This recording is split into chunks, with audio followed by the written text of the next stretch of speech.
was, prior to even meeting him, he was somebody that I'd greatly admired. His whole way of life, his whole sort of way of moving forward in this kind of strange little soup bowl of existence.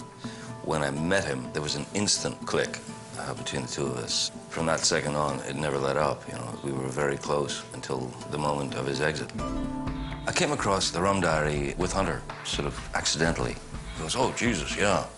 I wrote that in 1959. Maybe we should publish it, you know. I was like, yeah, you should publish it, it's great. And then from that conversation, about within 20 minutes, we were already talking about the movie rights and how we should produce this film together.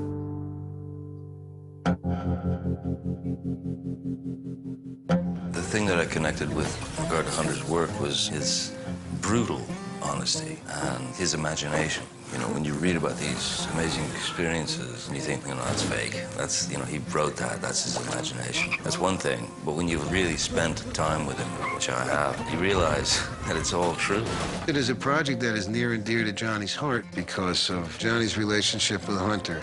He made promises to Hunter that he would bring this to the screen and do it well for him. It really is a celebration of Hunter and his gonzo-style journalism. This is really special and something different. What's the book? The Rime of the Ancient Mariner.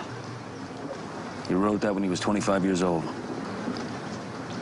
I've written nothing. You've written some books? Nah.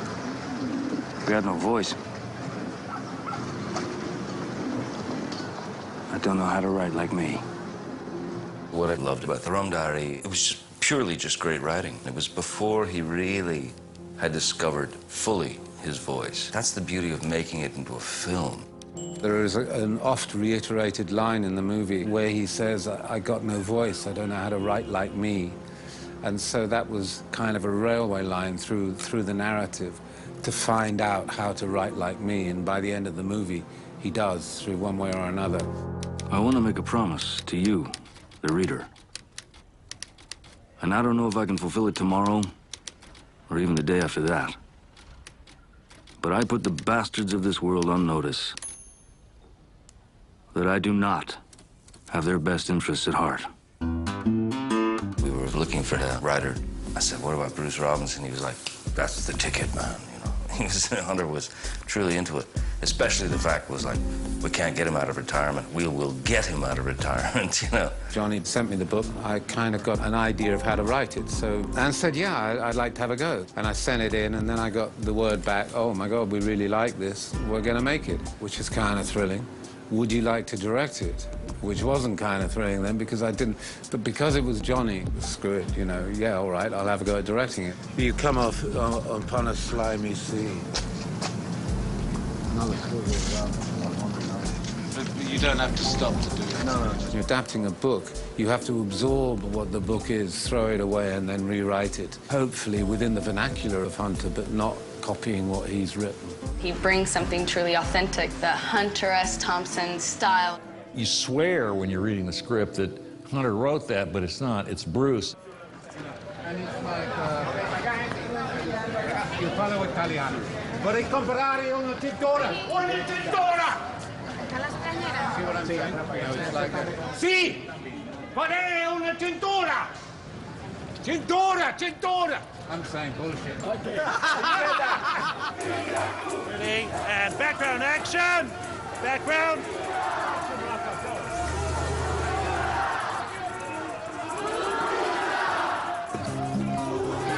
The story takes place in San Juan, 1960.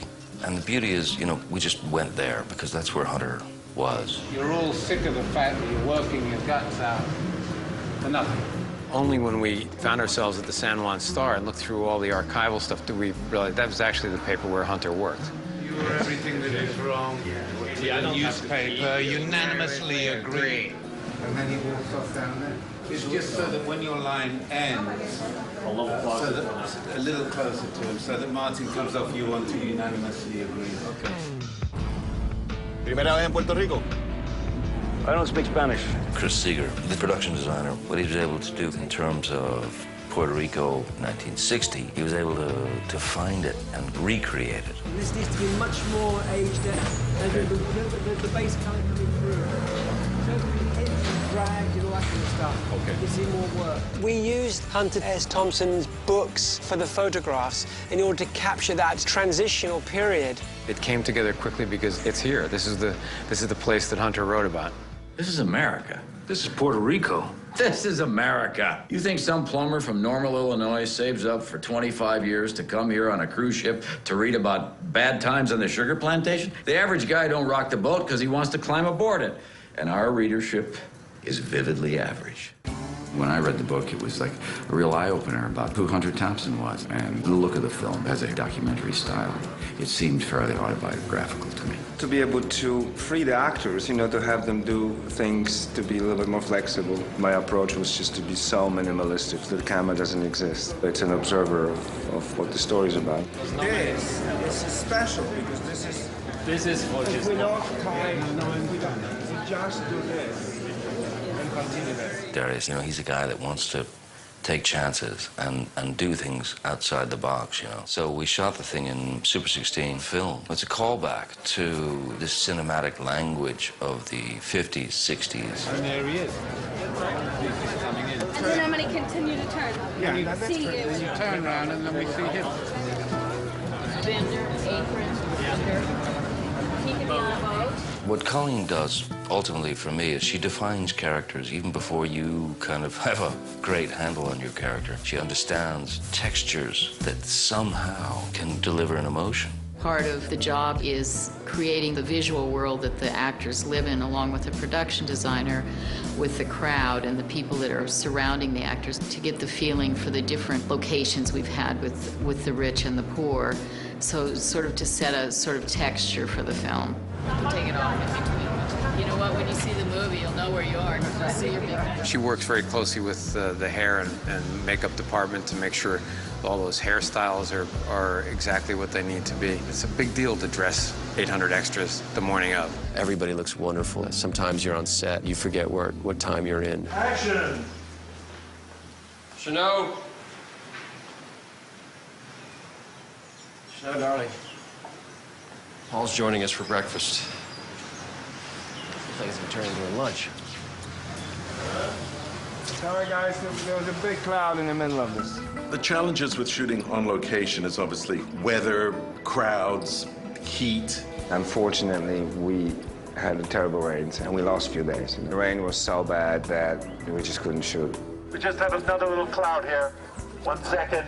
That was the biggest challenge. It's a lottery in Caribbean, so you never know. And this is, of course, the time of year when all the locals promised us there'd be no rain, which is always the way it is. And, of course, they've seen more rain than they've ever had.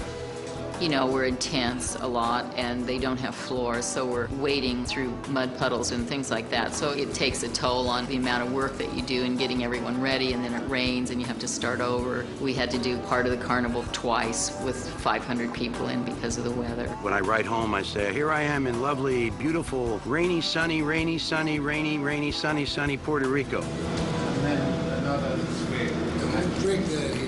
The reality is if you shoot on location like the apartment, with the brilliance of these set designers, we could have built it on the studio. But I wouldn't have had that intense heat. I wouldn't have had the smell of rot coming through the floor. It was impossible not to be there emotionally and physically and in every way. And if we'd been on an air-conditioned soundstage, it wouldn't have been the same narrative.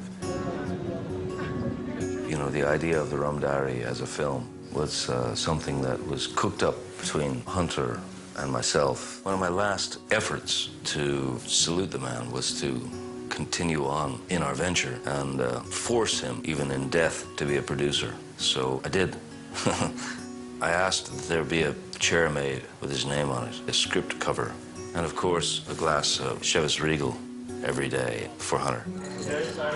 The props guy fills up the Chivas on the rocks, which was Hunter's drink. Johnny takes a dip behind the ears kind of thing. It's a great thing, and the fact that every day is the way the day starts with that little homage. And it's there all day. And every time they set up the chair, where we move to another location, it's there. So he always has a place to sit. Just to make sure that Hunter was there, that was all. You know, we just wanted Hunter there. And he was there every day, every second, every moment.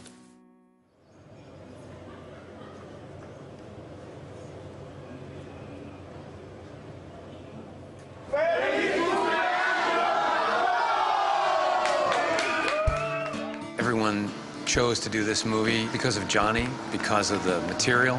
It really was a family-type atmosphere on the movie. Everyone rolled their sleeves up, and if Johnny wanted something, no matter what it was, we would figure out how to do it. Of all the Hunter Thompson projects that he might consider, this would be the most critical one. And there was never a question that this movie was going to get made, one way or another. It just allows you to keep pushing forward with great confidence, no matter what the obstacles are. I'm working on a project that I've become really passionate about, and I'm honored to work on a project with people that are as big of fans as Hunter S. Thompson is myself. And this is really something that's from the heart for everybody, and I think we're making it the way it should be made. It's really rare when something like this happens. What I'm really happy about is that we've managed to pull it off, and that it has a certain level of quality that was a struggle to achieve, and that we've had a few laughs doing it. It's been, you know, a fun experience for the people working on the film.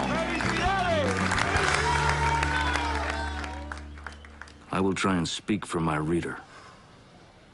That is my promise. And it will be a voice made of ink and rage. The film, you know, ultimately is a celebration of Hunter, really, and his language and his discovery of his voice. It's before Hunter Thompson became Dr. Hunter S. Thompson. It's a great year. He's somebody that I must have close at all times. I can still hear his voice, you know, if I do something, he'll, you know, correct me. You know, don't do that, man. You know, I can still, he's still there for me. You smell it?